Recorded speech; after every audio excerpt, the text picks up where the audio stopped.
Hello, everybody out there, and welcome to the Transformers recap for the month of April. And the special part of this video, the thing I've been promising you guys, there was something special about the Transformers recap, is number one, it's a live show, obviously, since you're seeing this. Well, at least not this month, anybody's seeing it live, but hopefully next month, a few people will see it live. But also, it's not just me reviewing the Transformer books. I have my partner, Brant. Hi, Brant. Ba weep grana weep ninny bong. I had a feeling that was it. I had a feeling that was gonna be it. Of course, you know. The movie and all. Yeah, exactly. Yeah.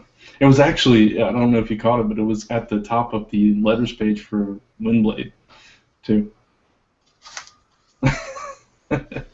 No. Where? At the top of the letters page. I'm going to look at this now. I cannot believe that. Or not the letters page, but the commentary page. Whatever Oh you my want to call God! It is. Yep.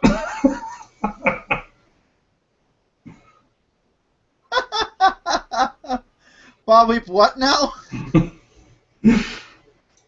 Ba weep grana weep ninny bong. No, I'm saying that's what it says, and then there's another answer, and it's like it's weep, not whip. Stupid.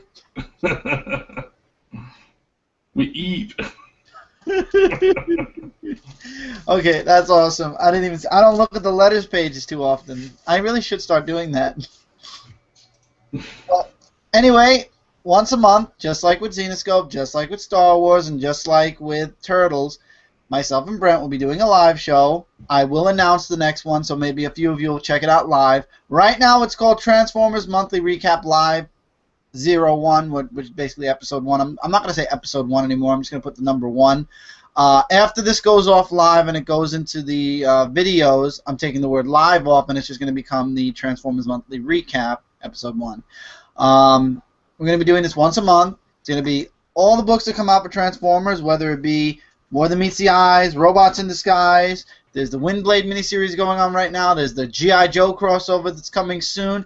Anything that comes out Transformers, one-shots included, will be here. I have physical copies this month.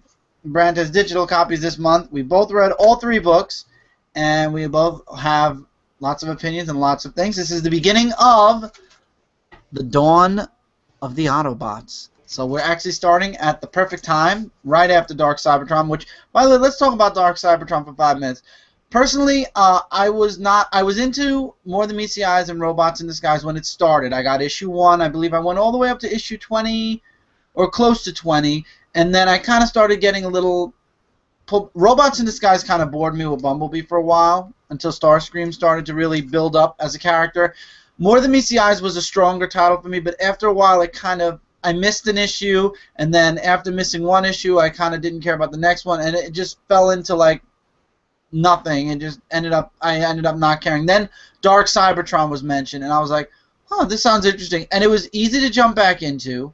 There were a few things I missed, but in the end, Dark Cybertron, the 12 issues, 2 one-shots, and the rest were all in More Than Meets the Eyes and Robots in Disguise, was spectacular and a perfect reintroduction to the series for me, and from there I said I'm going back into the series. What about you, Brent, with Dark Cybertron? I know you reviewed the whole series on Frontline / Dark Drink. Exactly, half and half on both of those channels. Yeah, it's kind of a similar experience. I started reading Robots in Disguise. I think I read like 5 issues, and I just kind of fell off of it for a long time. And when I heard about Dark Cybertron, I was like, oh, that sounds really interesting. So I tried it out. I was kind of apprehensive because I was like, okay, it's this big crossover. I don't know anything of what's going on, but I'm going to try it out. And I dug into it, and like you said, you can just pick right up. There's a few things you got to catch up on, but it's really easy to catch up on, especially if you're a fan of Transformers anyway. Mm-hmm. You already know everybody. And yeah, it was a fantastic story through and through. I don't think, of all my reviews, I think only 1 issue of that entire story I gave under a 4. I think that was the one that kind of was just like no action, no nothing, kind of just BSing about the past or something. Yeah, exactly. Yeah, something like that. It was it was kind of the downtime. It was like towards the middle of the whole event, I think, or maybe just right past the middle, and everything just. Yeah. So it just hit that dead note, and it was like, okay. I mean, it's still good, but it just wasn't quite up to par with the other issues. But overall, I thought it was for me personally, I thought it was like a 4.5 to 5 out of 5 event. Absolutely. Yeah. It was done right, and like I said, it got me and Brent back into Transformers, and then there was the promise of the dawn of the Autobots, and I said, okay, so what's going to happen next? Because now Optimus is back, Megatron is, if you didn't read Dark Cybertron, I'm sorry for this spoiler at this point, but it's on the cover anyway, Megatron is now an Autobot, Galvatron is now leading what's left of the Decepticons. We have Optimus, who is, well, from what the solicits say, I don't want to give away the books yet, but Optimus is on his way back to Earth. Megatron is now leading the Lost Light to find the Knights of Cybertron. And then there's the Windblade miniseries, which basically gives us more insight on Windblade and her character and what she's doing. And all three issues actually connect with each other on Cybertron several months back, and then they all deviate and go their separate paths, which is awesome. But there was something I noticed about that, which I will get into when we're done reviewing the book. So, Brant, since I did that, do you want to start off this week with this month's recap with the first book that came out? Which Windblade? Yeah, I'll show the cover at least. This is the cover. It's cool. Transformers Windblade, issue number 1. I think this is cover A. Yeah, this is cover A. So. Yeah, so this the Windblade is a miniseries. It's 4 issues. Windblade, during Dark Cybertron, we met her. She was introduced to us. She was one of the 3 female Transformers with Metroplex. And so that's kind of her role. She speaks for Metroplex because Metroplex is healing. He's been badly damaged, and he's trying to get his life support back up. So she's his voice, basically. She is on Cybertron with Starscream under his lead, just kind of trying to set up everything. And so she's kind of answering him and going back and forth between him and Metroplex in a way. So for me personally, I thought this issue was really good. It was interesting to see Windblade's inner thoughts as she was trying to find her place in this society, and trying to figure out Starscream, because she has no idea who these people are. She's from a different place. Cybertron's like her ancestral home, and she's just come back to it for the first time. So she's going around trying to figure everything out. And, all these problems are going on with Metroplex's systems are failing. She's got to examine it and what happens between her and Starscream. In the long run, I won't give that away. But, it's very interesting. It's leading up to something pretty big for her as a character.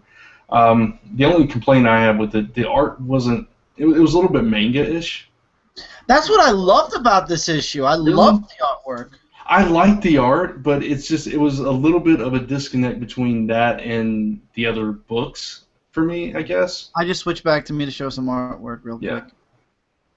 I like the close-ups a lot better than the wide shots. But I mean, it is very beautiful art. We both commented on that when we first looked at it.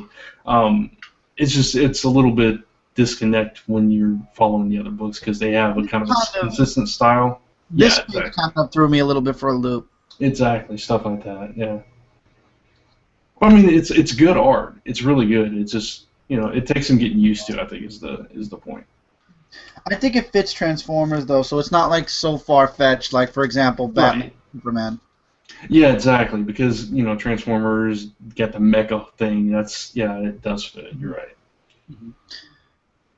But no, I agree with you. The artwork was different, and that's what caught me. The thing I didn't like, and I don't like that I kind of went this direction with Starscream after Dark Cybertron.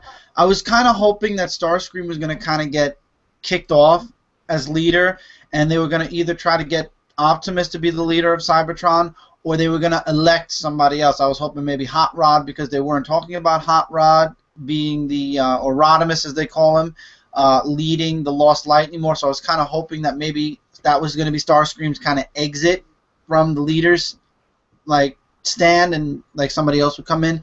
I don't like that he's still leader. You can see he's corrupt. You can see he's downright. I hate Starscream. In several issues, you see how you know why. We all know why we hate Starscream. I don't think anybody likes Starscream except people that are Starscream fans.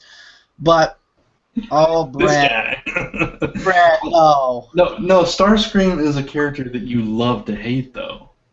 He's not. Yeah, I guess He's not that's a good way to put it. yeah. Yeah, okay, I'll agree to that. That's true. That's Yeah. very true.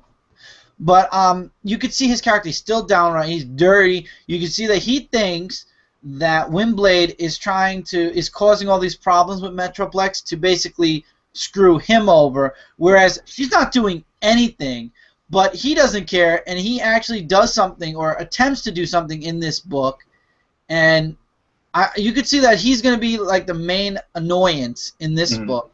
And I'm kind of glad that with Megatron, he's out there. Optimus is out there, and we're not really going to see Cybertron too much after this miniseries. Maybe we will. Maybe they'll make another ongoing. Maybe they'll continue with the miniseries for Cybertron until one of the teams comes back. But I'm hoping not, because I don't want to see Cybertron ruled by Starscream. I can see where they're doing what they're going for. I mean, it's going to be good, but at the same time, it's like seeing him in control is like, why? Yeah, it's I don't know. It's weird because it's like nobody trusts him. I mean, nobody. You know, even his friends don't trust him. And we learned that in this issue. Everybody was trash talking Starscream. So you know that adds the interesting element to it. I think. I don't know. I'll wait and see. One thing I was just a tad bit disappointed in, though. I wanted Windblade to be a stronger character. Yeah. Yeah. She just seemed not quite as sure of herself as you want for a female lead. So I think they wrote her different with Dark Cybertron. In this story, it's more like she's questioning things. She's more cautious. In the other series, she was more like gun ho. Let's get them. Guns flaring and everything like that. This series kind of has her more subdued. Mm-hmm. Yeah, a little bit. But all in all, what would you say star rating for? I would say it's definitely 4. Yeah, I'd say 4. About a 4. Yeah. And then... Still very solid, yeah. Absolutely. For a miniseries, absolutely. Yeah. And then came Transformers. I believe this is, Robots in Disguise. Robots in Disguise. Of course, Optimus had to go on the Bumblebee title and not the... Well, then again, More Than We See As is following its path. But anyway... By the way, for those of you that didn't read Dark Cybertron, Bumblebee's dead. So... You gotta throw that in there. I had a little... Yeah, I had to, It's mentioned. I think it was mentioned. What books was it mentioned in? It was mentioned in... I know it was definitely mentioned in this book, Robots in Disguise. Was it mentioned in Megatron's book too? It might have been. I'm trying to remember. Which one had the flashback to 6 million years ago or whatever? I think it was Megatron's, if I'm not. I think so. If it was, then he was mentioned in both books. But Optimus is going back to Earth, basically, because they're in the search for... I want to say his name right. Do you know how to say his name right before I butcher it? Terminus? Terminus. Terminus. See, I was close. And yeah, the flashbacks right here in Robots in Disguise, actually. Okay. Gotcha. With the war. And for those of you that don't know who Terminus is, I'll show you guys. That's... let's see if I can find a good full-body picture of him. Which I probably won't be able to. No. So that's this guy right here, in the purple. And what Optimus is led to believe is he's on Earth. So in the present, isn't that Alpha Trion? Was that Alpha Trion? I think so. Oh, that was Alpha Trion. You're right. Oops. Yeah, Terminus was in the other book. He was mentioned in the other book that you're going to do next. Yeah. Every month we're going to switch around where I'll start. Brant will start. So this month Brant has 2. Next month I'll start off with 2. Anyway, in this book, Optimus goes to Earth, but there's no welcoming committee. It's actually more along the lines of Earth doesn't want them anywhere near it. But there is one Decepticon who actually chose refuge on Earth. I believe it was... Is it Thundercracker? I think it is Thundercracker, yeah. I know Thundercracker was mentioned. Yeah, it is. It's Thundercracker. He was also mentioned in More Than Meets the Eyes. So Thundercracker's on Earth, but you have the Earth Defense, First Earth Defense or something like that. Earth Defense Command, who is the one? They're the ones that are giving Thundercracker his peace away from the war, which he doesn't know is over yet. But now they want him to do something for them because they gave him his, refuge away from the humans, away from the fighting. We get flashbacks to when with Starscream, which I love. How Starscream basically got his butt handed to him by Optimus and everybody else because he's complaining about Optimus, making fun of Optimus, and then guess what? Optimus is right behind you. I really gotta start paying more attention. Exactly. And so Optimus is going back to Earth because that's the message that was left with, I believe it was Windblade, for Optimus from Terminus. So he's going back to Earth, and he's looking. I love how they have the vehicle modes back. Yeah. Vehicle modes, which is awesome. Cup's with him. RC's with him. Who else is with him? I remember there was a roll call, actually, over here. RC, Cup, Jazz, Skylynx is there. Prowl is there. It's awesome, and it's a perfect team, actually. And Prowl, you know what I noticed with Prowl, especially after what was going on in the previous story?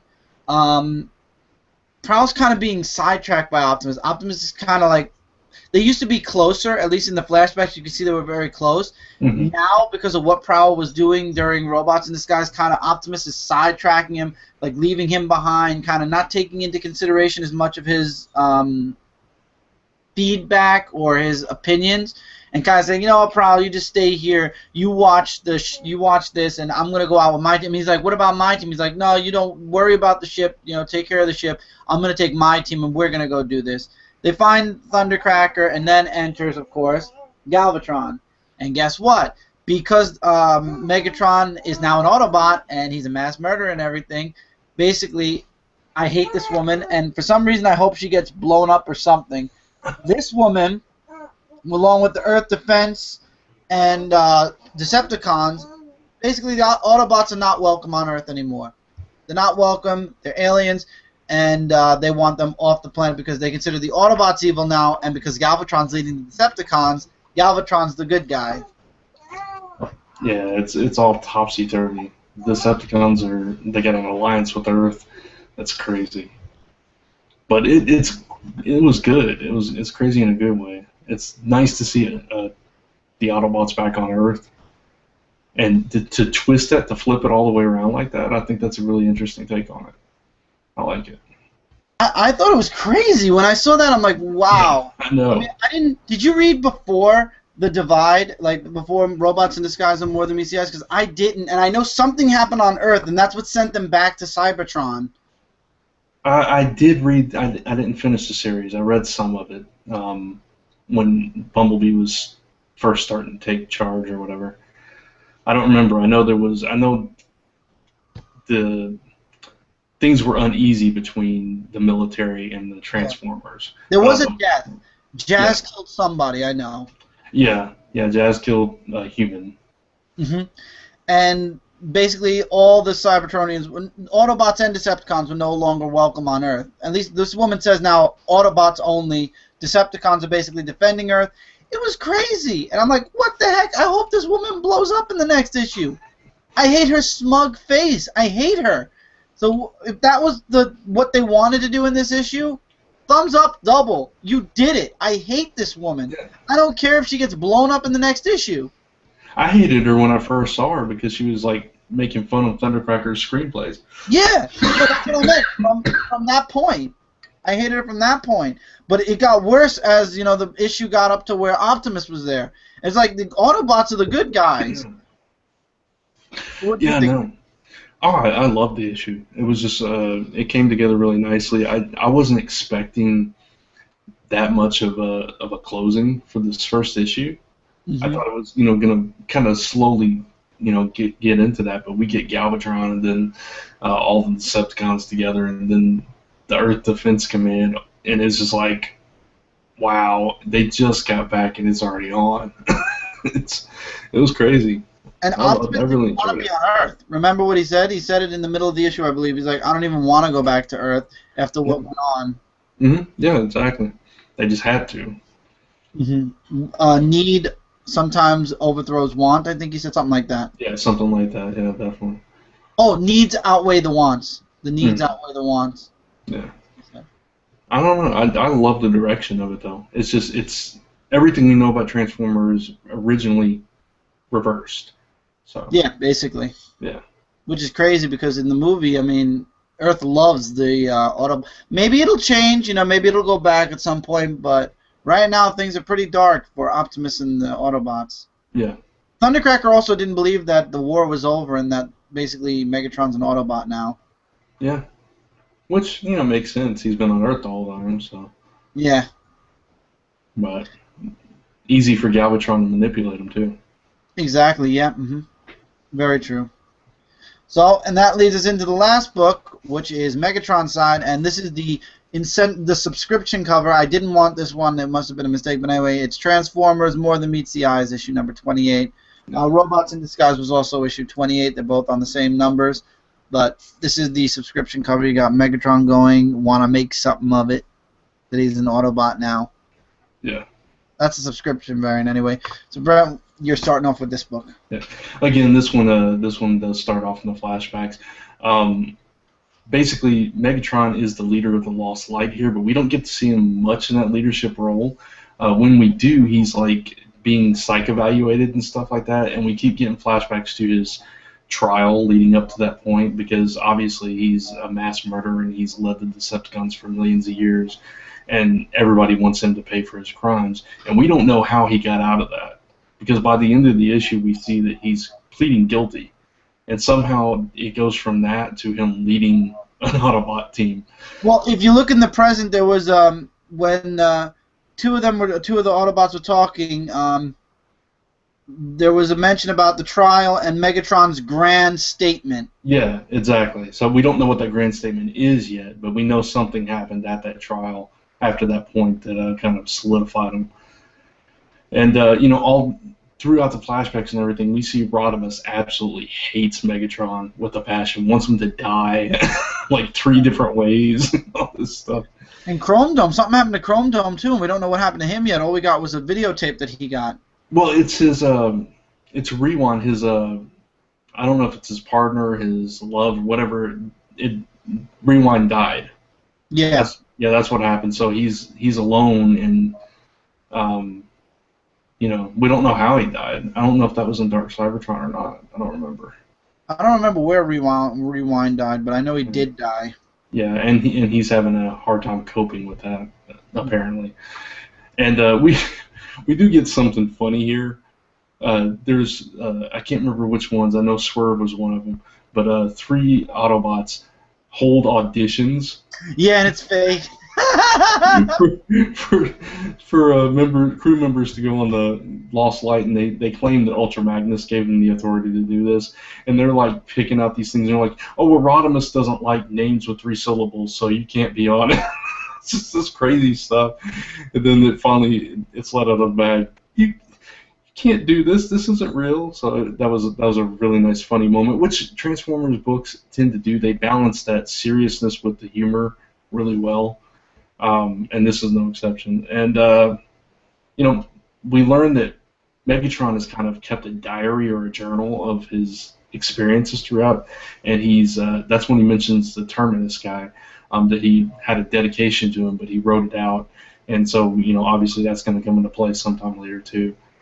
So, I don't know, we're kind of left with... This. I want to show some artwork, that's why it's a perfect segue.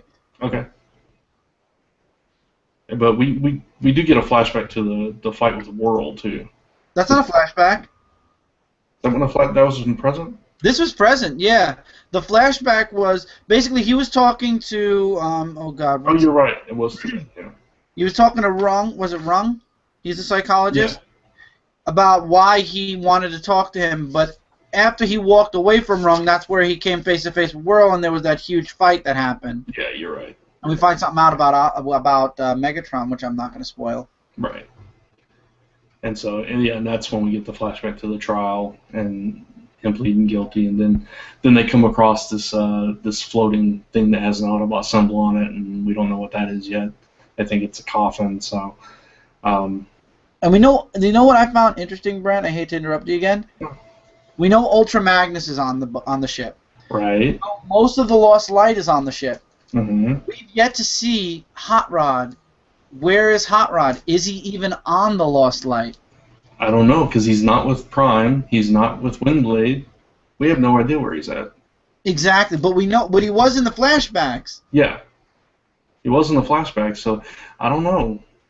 We also saw, and I don't want to give too much away, but there was a confrontation between him and Megatron. Right. And Megatron said, "I need you to do me a favor," and that's all. That's the last we saw of him. And then we saw when Cyclonus was fighting him. When he walked away, after Megatron walked away, Cyclonus actually said Rodimus was right. He knows. They think he knows he's being provoked. Yeah. So it's very interesting. There's a lot of questions we have, but it's the kind of questions that make you want to read more to find out. Absolutely. Yeah. So all in all, 5 stars. I would say 4.5. This was definitely 4.5. Yeah, definitely 4.5. Same thing. Yeah, both of them. Both of them 4.5, and then Windblade 4. Yeah. Yeah. Windblade was a miniseries though, so I feel like with Windblade, it kind of, for a miniseries to get a 4-star, it's actually very good. But it's just the main series. They just kept the steam going, and they went hard with this first introduction issue to the new directions that both books are going in. I'm happy. I was worried they were going to take both books and stay on in the same place, and it'd be like part 1, part 2.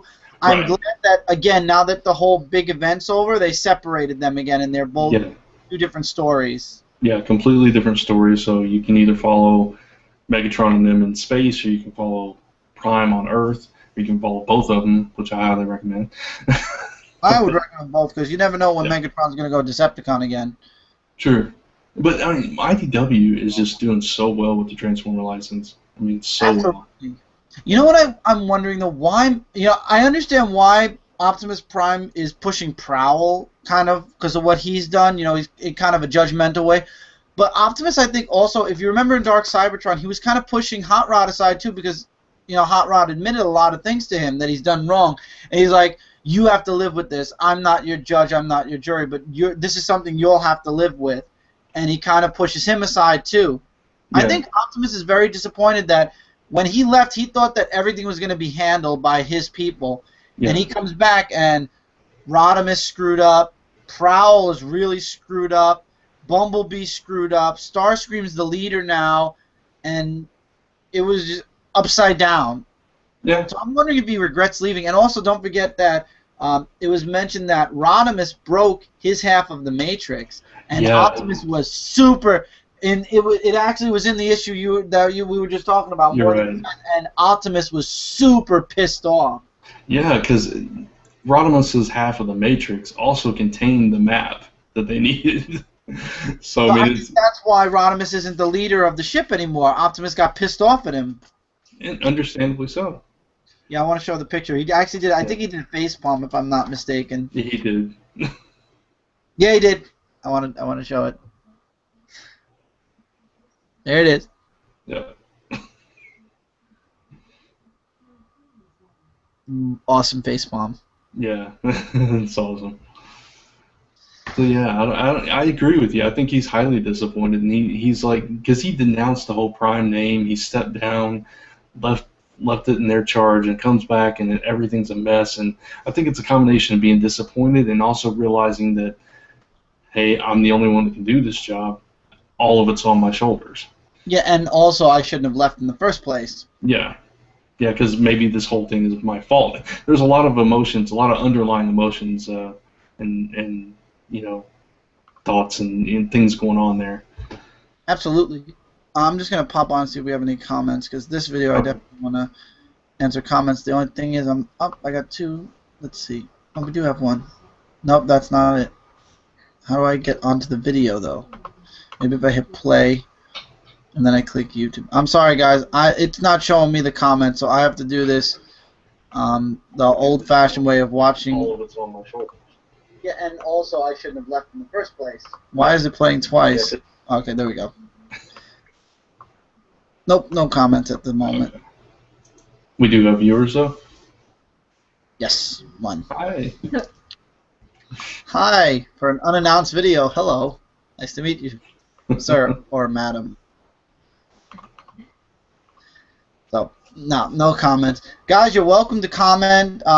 If we don't answer it during the live show, this show, just like the recap for Turtles, just like the recap of Xenoscope, just like any other comic review, I will be answering all your comments on the weekly comic book call on Friday at the end of the week, next week. If there are any questions for Brant, I'm sure Brant will be watching the comments. He'll answer you either through comments, through answering, or during the podcast when we do the weekly rundown. But I would definitely say he'll answer through written, so this way you guys won't have to run to the podcast just to find an answer to your comment.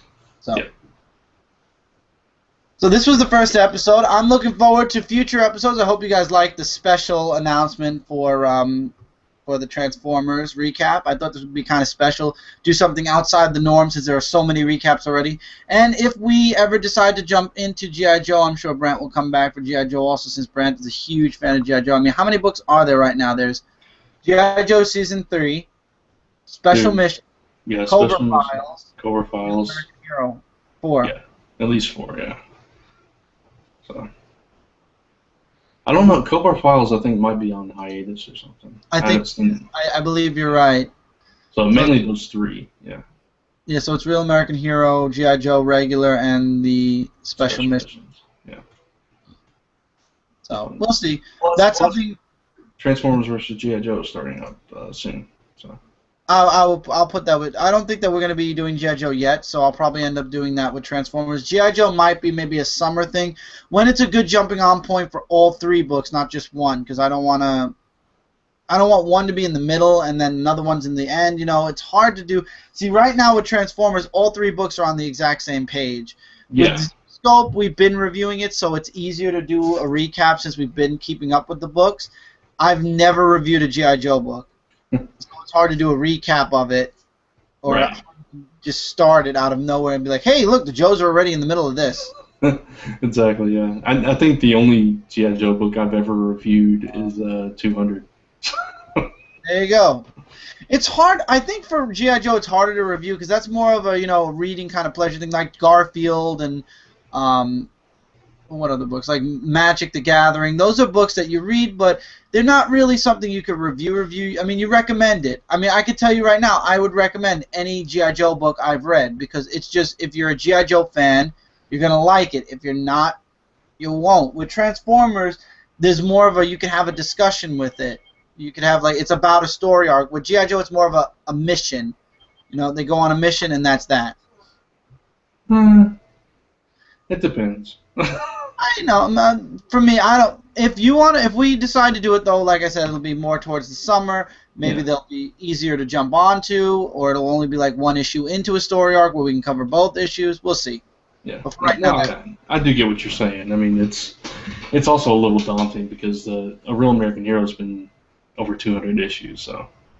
Yeah. Well, jumping on point, I believe, is 201. I'm going to start reading 201. So we'll see. Maybe I'll start them in the indie review, and then we'll work them out into the recap after I catch everybody up to where G.I. Joe is at right now. Cool. It's a lot of dialogue. It's a lot of talking. I will say that. Yeah. A lot of military jargon, too. Yeah, exactly. So, but that's a tale for another time. Do you have any closing remarks for any of the 3 books, Brant? Closing thoughts, really, not remarks, closing thoughts. If you have not tried out IDW's Transformers books, I highly recommend checking them out. Start with Dark Cybertron when the trade comes out, or start right after. Volume 1 is out. Volume 1 is out. Volume 2 is coming. Thank you. Either start with that or start with the issues we just talked about, which sets forth a new era. But they are fantastic books. If drama, humor, action, fantastic art and writing, it's got it all. And it's got Optimus Prime back. That's another thing I feel with the original when they started the 2 books. The first thing they mentioned was Optimus Prime. They did the whole death of Optimus Prime one shot, and it wasn't the death of him. He just renounced being a Prime and flew off, and that was it. You didn't see him anymore for 20-ish issues. Yeah. Guest starred on Robot on More Than Meets the Eyes for 3 issues, I believe. Wow. And that was it. And you didn't see him throughout most of the issues until this point right now. And I think the lack of Optimus Prime was another reason why it was easy for me to fall. Robots in Disguise was very easy for me to fall off quick. Mm-hmm. Rodimus kept me for More Than Meets the Eyes, but then I missed 2 issues, and it was like, forget it. I'm not going back. Yeah. Obviously, it's not that important to me. But now with Optimus, Megatron wasn't around either. Megatron was gone. He died right before he died during the Solo series of Transformers, which then broke off into More Than Meets the Eyes and Robots in Disguise. So the main characters, the good guy and the main bad guy were gone. Yeah. So the series kind of fell. I don't want to say it fell apart. How would you put it, Brant? It was missing.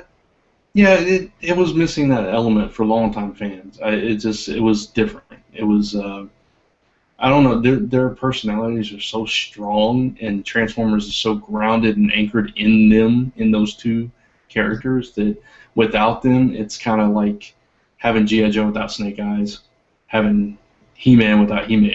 It's just, exactly. Yeah. It's that kind of thing. So. Exactly.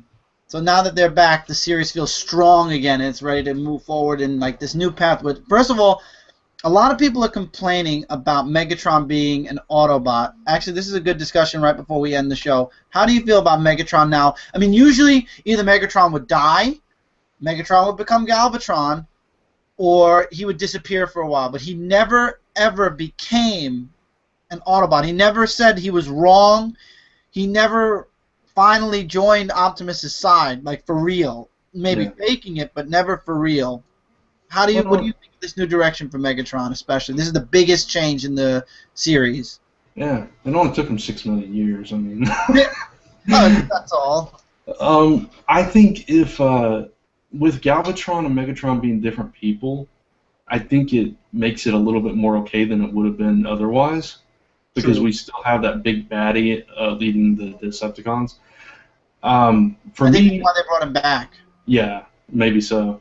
For me, I kind of like it because it's different, and because I can understand his mentality.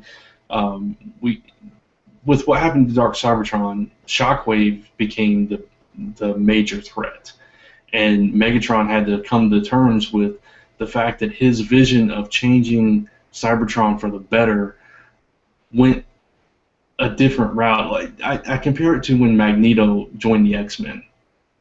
Yeah, true. It's kind of a similar thing. He had this mission and this image of what he thought would make it a better world for mutants, and the same thing with Megatron with the Transformers. And then he kind of realized after all that time and at the end of the war that, hey, it got out of hand. It went far beyond what I wanted, and it turned into something completely different. So this is what I'm going to try now.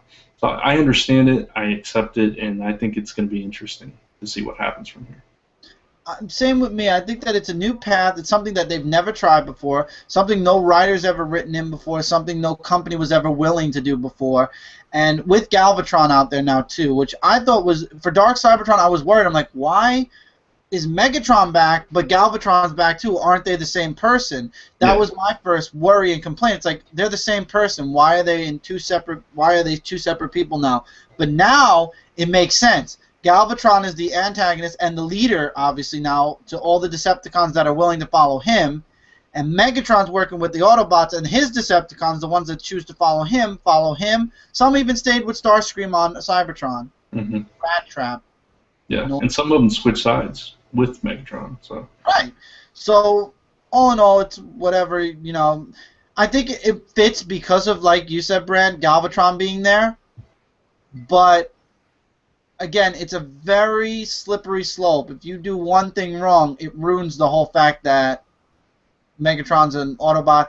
You can like what they did with Wolverine, you can good the character or I don't know how to put it, but you know how Wolverine was always like, he was a good guy, but he was always on edge. Mm-hmm. Now he's just like one of those people that always protects the kids. Yeah. They could, if they're not careful, they could soften him up too much. Soften him up, remove Megatron's teeth for lack of a better term. If you know what I mean. Yeah, exactly. Like, No, I know exactly what you mean. Takes the edge off of him. Yeah. Right. So as long as they keep his edge on, as long as he's still Megatron, even though he's an Autobot, he's good, which is good. He's kind of got that anti-hero thing going on. As long as they don't overdo him to the point where it's like, oh my God, Megatron is so good, it's making me sick to my stomach now. Yeah.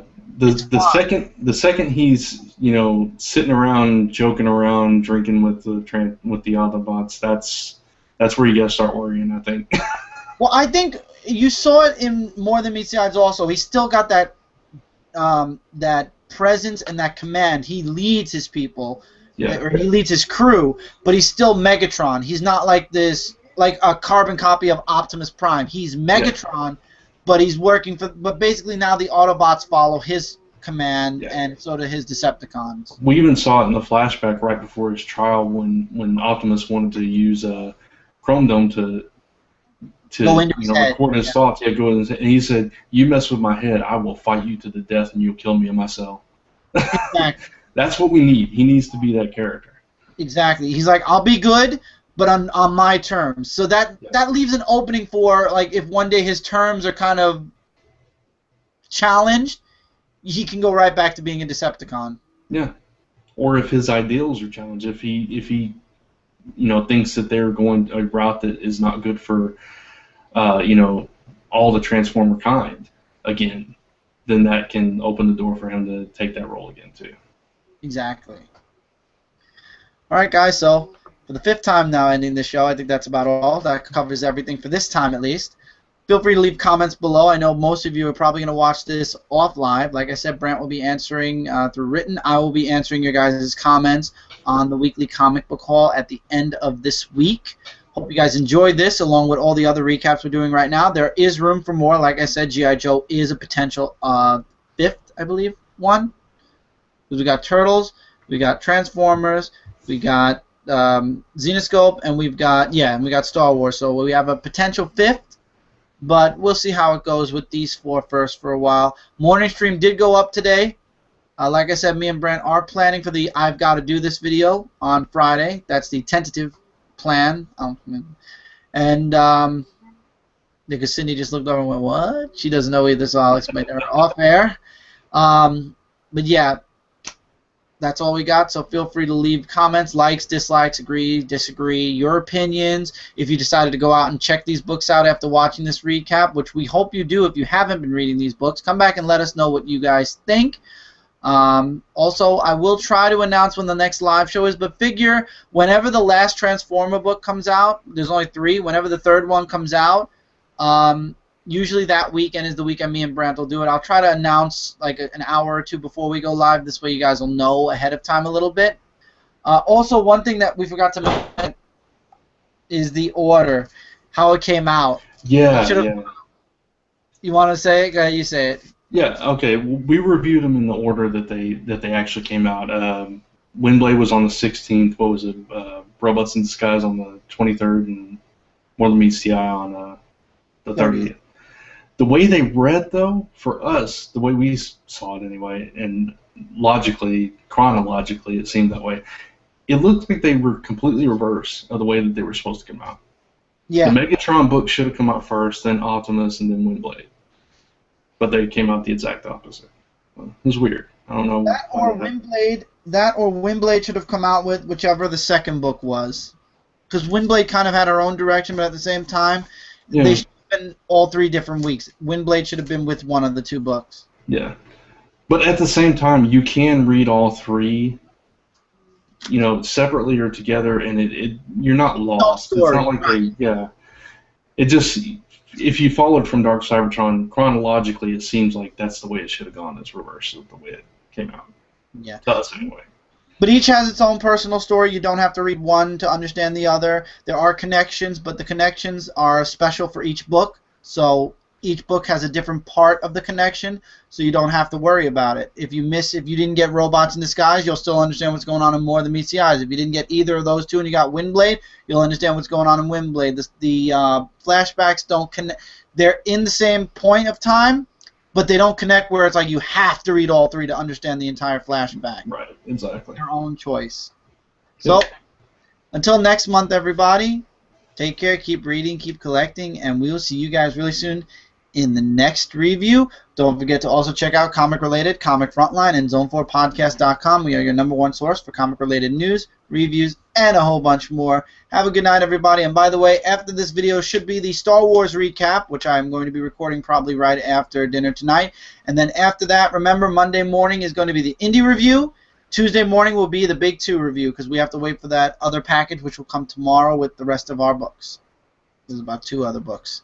So take care, everybody, and I'll see you guys then. Bye, guys. Bye, everybody. Don't forget to check out the morning stream. It was awesome this morning. Take care.